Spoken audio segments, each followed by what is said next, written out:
नमस्कार, India first में आपका स्वागत है। मैं आपके साथ रविंद्र कुमार से संवाददाता मेरी सहयोगी योगिंद्र प्रजापति नरेंद्र कुमार। इस समय पर हम जुड़े हुए हैं छोटी काशी अनुपचर्य के हबीब कुरैशी, जो बसपा के वरिष्ठ कार्यकर्ता हैं। तो उन्होंने एक कोतवाली अनुपचर्य में ये शिकायती पत्र दिया है चंद्रशेखर, जो नगीना के सांसद हैं, उनके खिलाफ। तो उनसे जानकारी करते हैं शिकायती पत्र में आपने क्या लिखा है और क्या कारण है। हमारे चैनल में आपका स्वागत है। सबसे पहले मैं आपका और आपके चैनल का स्वागत करता हूं। तो सर, जैसे आपने चंद्रशेखर रावण के खिलाफ आपने शिकायत दर्ज किया है, क्या मामला है? मामला ये है कि मैं बहुजन समाज पार्टी का समाज सेवी हूं और बहुजन समाज पार्टी की स्टार्टिंग से बहुजन समाज पार्टी का कार्यकर्ता हूं।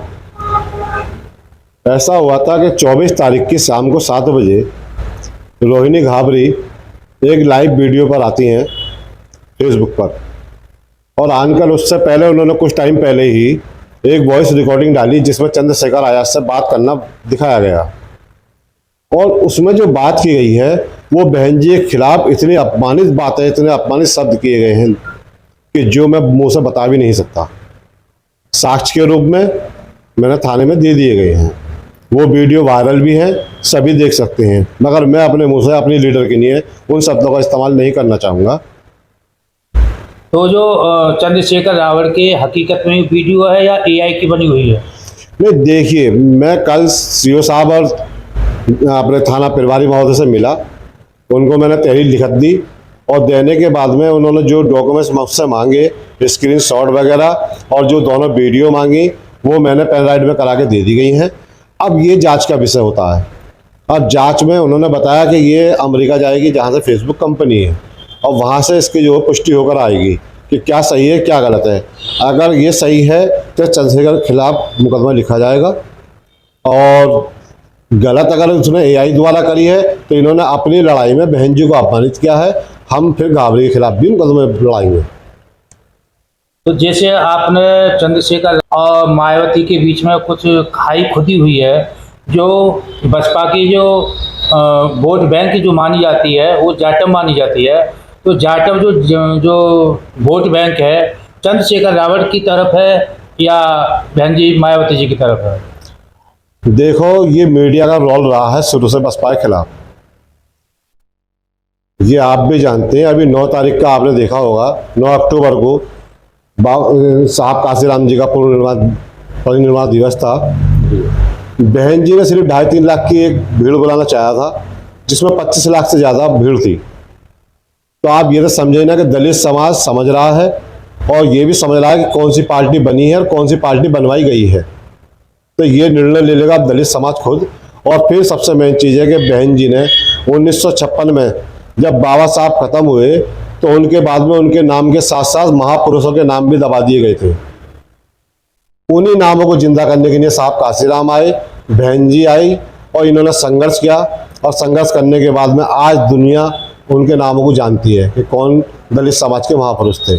तो आप समझते हैं कि बहन जी वो शख्सियत हैं कि जिनकी वजह से आज दलित समाज के महापुरुष के नाम जिंदा हैं। अच्छा, आप ये बतलाइए कि लखनऊ की महारैली में बसपा सुप्रीमो मायावती जी ने सपा पर तीखा प्रहार किया है और योगी जी की उसमें प्रशंसा की है। इस पर क्या कहना चाह रहा है?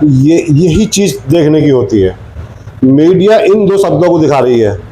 देखिए, समाजवादी के टाइम में 2012 से 2017 तक जो स्मारक बहन जी ने बनवाए, और बनाने के बाद में सरकार ने उसका पैसा उसमें नहीं लगाया और हालत झज्जर हो रही थी।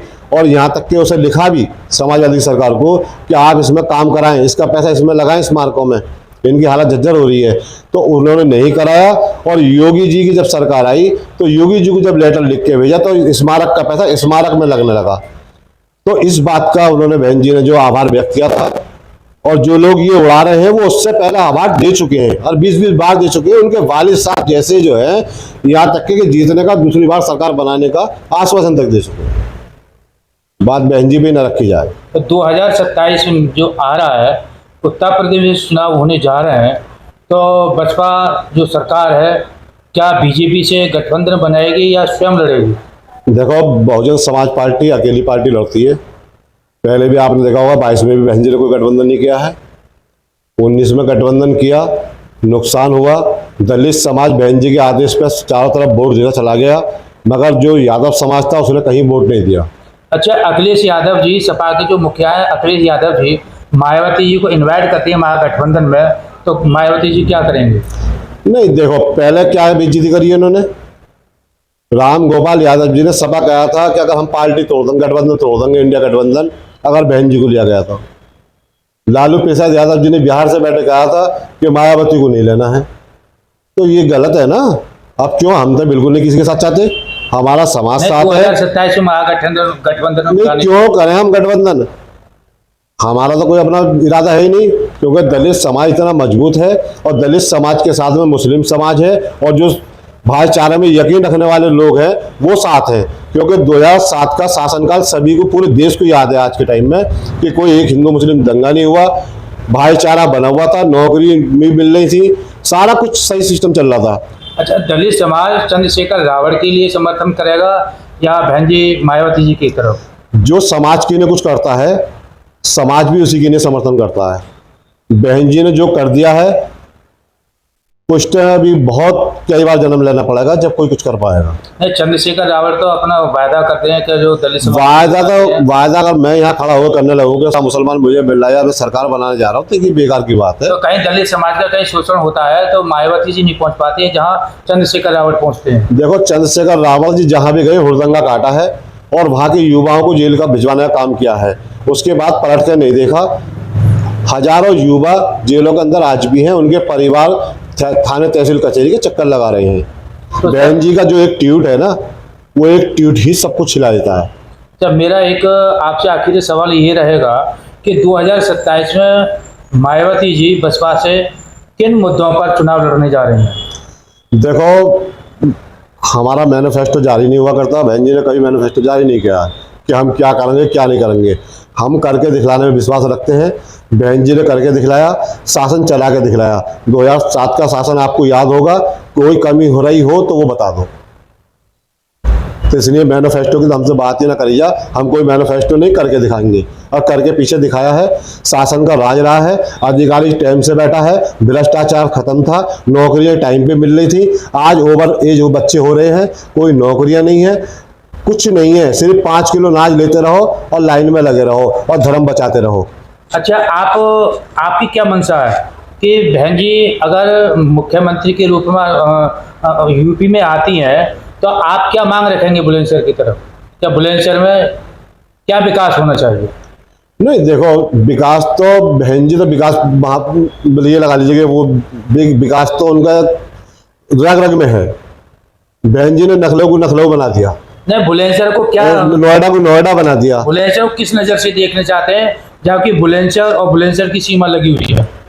मैं चाहता हूँ कि पूरा उत्तर प्रदेश खूबसूरत हो।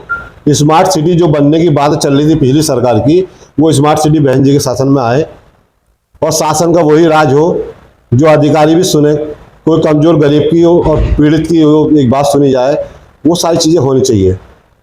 और मैं तो अपने अनूपसर की नहीं भी चाहूँगा, मैं तो अनूपसर का हूँ, सबसे पहले अनूपसर की बात करूँगा, फिर अपने जिले की बात करूँगा। तो पर्यटक स्थल घोषित होना चाहिए हमारा अनूपसर।